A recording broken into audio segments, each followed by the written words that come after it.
மக்கள் நலனுக்காக நாம் செய்யப்படுகிற திட்டங்களை குறை சொல்ல முடியாதவங்க இல்லாத பிரச்சனைகளை எல்லாம் உருவாக்கி குளிர் காயிடாம்னு நினைக்கிறாங்க.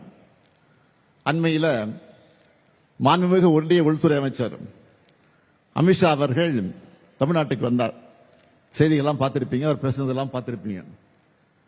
அவர் அமித்ஷாவா இல்ல அவதூறு ஷாவான்னு டவுட் வருது. அந்த அளவுக்கு உண்மைக்கு புறம்பா பேசிட்டு போயிருக்காரு. தமிழ்நாட்டில் இந்து சமய நம்பிக்கைகள் வழிபாட்டு உரிமைகளுக்கு முடிவு கட்டும் வகையில் நம்முடைய தமிழ்நாடு செயல்படுதுன்னு அமித்ஷா அவர்கள் பேசிட்டு போயிருக்காரு.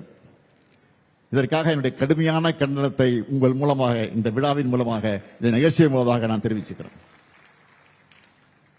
அவருக்கு தமிழ்நாட்டில் என்ன நடக்குதுன்னு தெரியல போல. நம்ம அரசு பொறுப்பேற்றதிலிருந்து இப்ப வர சுமார் 4000 திருக்கோயில்களுக்கு குடமுழுக்கு. அதாவது அவருக்கு புரிகிற மொழியில் சொல்லணும்னா கும்பாபிஷேகம் நடத்தியிருக்கோம். இப்படி ஒரு சாதனைய நீங்க ஆளுகிற பாஜக மாநிலங்களை செஞ்சிருக்கீங்களா? கண்டிப்பா இருக்காது. அது மட்டும் இல்ல, 997 திருக்கோயில்களுக்கு சொந்தமான 7,701 கோடி ரூபாய் மதிப்பிலான 7,655 ஏக்கர் நிலங்களை மீட்டு இருக்கும். உண்மையான பக்தர்கள் நம்ம அரசை பாராட்டுறாங்க.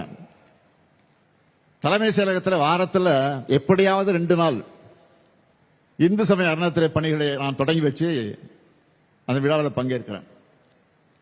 நம்ம ஆட்சியில் இந்து சமயம் சார்ந்து என்னென்ன செஞ்சிருக்கோம்னு ஒரு நாள் முழுக்க பேசுற அளவுக்கு சாதனைகள் பெரிய லிஸ்டே இருக்கு. அதனால்தான் பக்தர்கள் விரும்பக்கூடிய ஆட்சியாக தான் திராவிட மாடல் ஆட்சி இருக்கு. ஆன்மீக பெரியவர்கள் விரும்பும் ஆட்சியா இருக்கு. அனைத்து சமயத்தவர்கள் நம்பிக்கைக்கும் மதிப்பளிச்சு அவன் மத உரிமைகளை காப்பாற்றுகிற ஆட்சியா நடத்திக்கிட்டு வரோம். இப்படிப்பட்ட தமிழ்நாட்டில் இந்துக்களுடைய உரிமைகள் பறிக்கப்படுறதா துளியும் உண்மையில்லாத குற்றச்சாட்டை உள்துறை அமைச்சர் சொல்வது அவருடைய பதவிக்கு கண்ணியம் அல்ல.